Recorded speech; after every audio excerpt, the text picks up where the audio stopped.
Another thing we track for the core gap report, obviously a lot of fixation on America's budget woes, but in Europe there is also a continuing problem with sovereign debt crises, and we get this kind of odd solution that comes about most recently in terms of the Eurozone.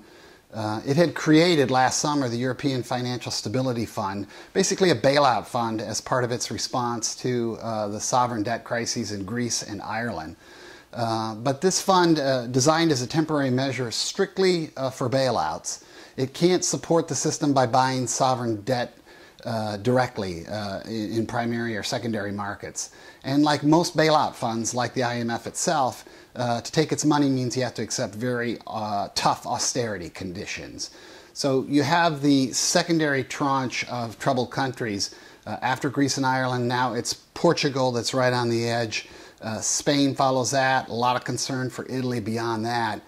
We get this announcement in the last few days that the Eurozone membership have come together and they were supposed to basically fix the current bailout fund. What they've come up with is what they're describing as a grand bargain. It's going to create a new permanent European stability mechanism that will be able to buy bonds directly from troubled countries and will have twice the loan out capacity. But the catch here is this new fund won't come into being and won't start operating until the middle of 2013. Why so long? Well, it takes a lot of time to raise all the money.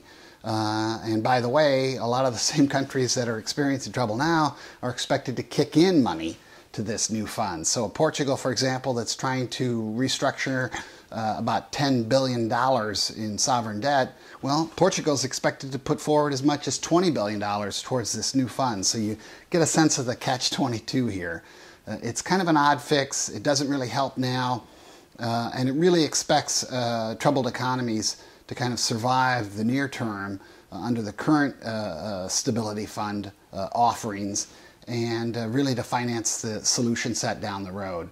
And when you put this all together, it really does seem like a good fix, but a fix that doesn't deal with the current problems and thus arrives too late. I guess it's no stranger in a kick the can down the road sort of mentality than the U.S. Federal fiscal crisis, working on the 7th continuing resolution for the 2011 fiscal year budget that's already 6 months into its process. So probably by comparison not that much weirder or worse than the U.S. response, but when you put the two together, it makes a lot of experts very confident that we're looking at a double dip in terms of a downturn here, with the follow-on fiscal crises really providing the ultimate spark for what will be not just required austerity, but a continuation of the current difficulties that we've been experiencing.